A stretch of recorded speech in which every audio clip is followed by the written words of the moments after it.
Welcome to the first interview as part of the Australians Critical Issue Series in partnership with the Institute of Chartered Accountants Australia. I'm Sarah Jane Tasker, and sitting with me today is Jeff Brayshaw, Non-Executive Director of Fortescue Metals Group. Morning. Thanks for joining us today. Thank you. Look, you're on the board of one of Australia's great mining success stories. Yes. So you know firsthand experience the challenges facing, business today, not only mining but business across Australia. One of the top issues that have been discussed widely for many years now is the skills shortage crisis. Can you just explain to me, what companies have been doing to address that issue, and do you think they are, starting to really tackle it head on?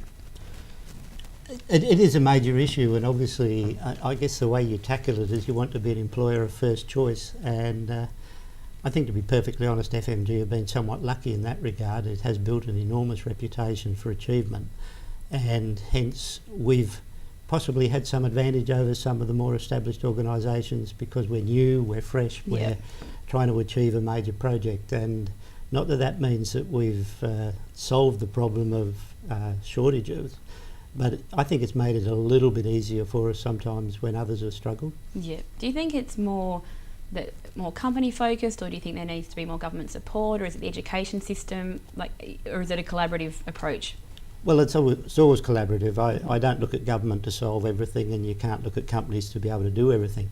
One thing I do probably personally have a view on is the emphasis that's given to university education. When our employment profile would be trades, would be a very large part of it. Mm-hmm. And I think there's an overemphasis on the university degree and an underemphasis on trade and schools in that area. So, and I don't have a university degree, so I'm probably prejudiced in a sense. My background is not as a university student, although it goes back a long way. So I think there is this overemphasis, and I'd like to see more emphasis in the government education area, not so much on university, but on the trades and schools in that area. Do you think it is headed that way? Are we seeing moves or signs?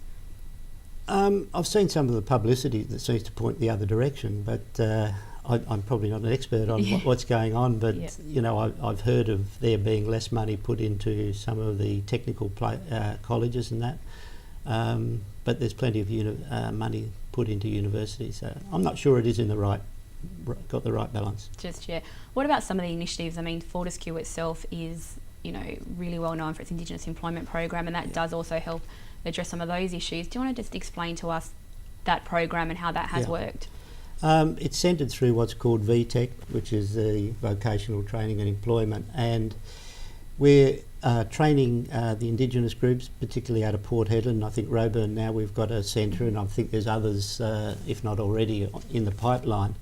We now employ something like 400 people of an Indigenous background. I think that's over 10% of our workforce.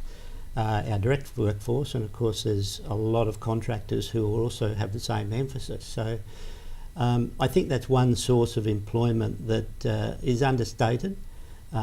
It obviously relates to some extent to the Pilbara and those regions because the Indigenous population, not centred there, but there is a majority of people up in those areas. So it is something that we take a great deal of pride in fact, and Andrew Forrest's work that he's done through Generation 1 and the Employment Covenant is a reflection of that, and that is one, if you like, area that I think more work could be done and improve the employment prospects of Indigenous people.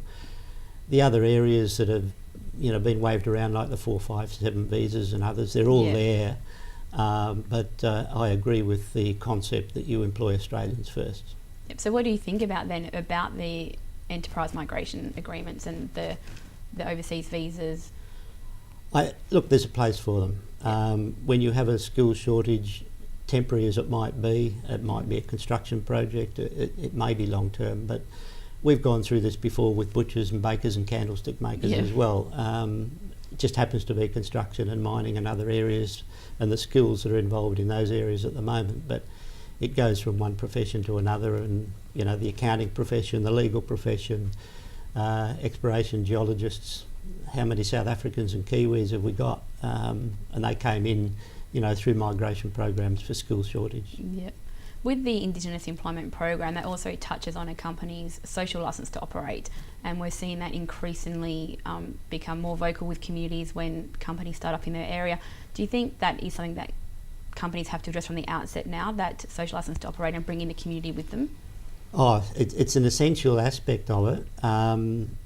FMG have I guess, a philosophy and a view that the handout mentality is not something that we endorse. We believe that putting funds and resources into employment projects, not only do we employ 400 people, but we've got an idea to have $1 billion worth of projects in the hands of Indigenous business organisations. So the welfare mentality is not what we're about. We're about employment, we're about contracts from Indigenous businesses, and we will place a great deal of emphasis on that. It's not without criticism.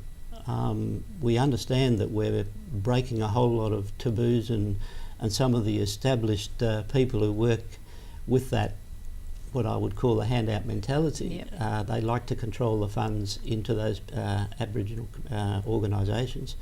We're trying to break that nexus so that it's more to do with employment and contracts.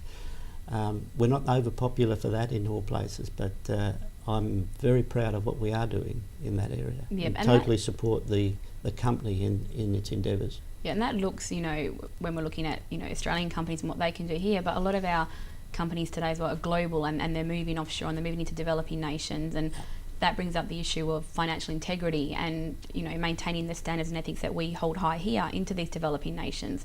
Do you see that rising as an issue as well, and companies really needing to address that? It's an issue that's developed. I suppose if I go back 30 years, there was a different view. I was in Indonesia for 12 months, and I think there was quite a different view of how business was operated. An Australian business in Indonesia tended to adopt the when you're in Rome, you do what the Romans do attitude. I think that's changed quite considerably. And we are now governed to some extent by the Declaration of Human Rights, the requirements there in relation to slavery, living wage, and all those aspects of employment don't apply in your country. They actually apply equally in other places. So it is very important that you adopt those. And again, we have what I would sometimes refer to as brand Forrest comes into it again, and where Andrew Forrest is very vocal in relation to slavery and employment in other places. So FMG equally are very focused not just on our own employment, but in our suppliers. And this is where you can get into some difficulties when you attach those standards to your suppliers and your direct suppliers who are supplying from some of the developing countries. To actually be able to say and look people in the eye and say, we don't have slavery and we don't have children's employment in our direct suppliers who come from China or the Middle East or Pakistan or wherever. There's a lot of work to be done by a lot of businesses to promote that level of standard in other countries in relation particularly to your suppliers. Yeah, absolutely. And just finally, because it would be remiss of me not to touch on another critical issue for corporate Australia is, regulatory stability and policies. And I know the sector that you work closely with has had a battle with the Gillard government over the past few years with mining tax, carbon tax, industrial relations laws. How do you feel that sits coming into an 8-month election campaign? Well, I'm not looking forward to an 8-month election campaign, I guess. I'm hoping that it's only the 1 month that Julia Gillard said it would be. Regulation is a real issue for a lot of business, and ours as well. There's environmental regulation, there's industrial relations regulations. The thing that we often talk about is that the approach to regulation seems to be an adversarial approach. There's almost a case of stopping you doing something unless you can prove otherwise, rather than being somewhat more business supportive and saying, well, why not allow people to do something? So the very first level of a lot of industrial regulation or environmental regulation is adversarial. And it's also simply trying to get to the end of it. there's this assumption that companies want to do the wrong thing if you don't regulate them to do the right thing, whereas I really think if you look at the majority of business out there, they're prepared to do the right thing without regulation. Employees are their major asset. Environmental degradation is not in the interests of any company. So I do despair at times with where regulation starts. And why do we have regulation for the 2 or 3 or 4% of the people that are going to destroy the environment, as distinct from the 96% of the people that will work with the environment? Yeah, great. Thanks so much for your time, Jeff. We appreciate you joining us. Thank you.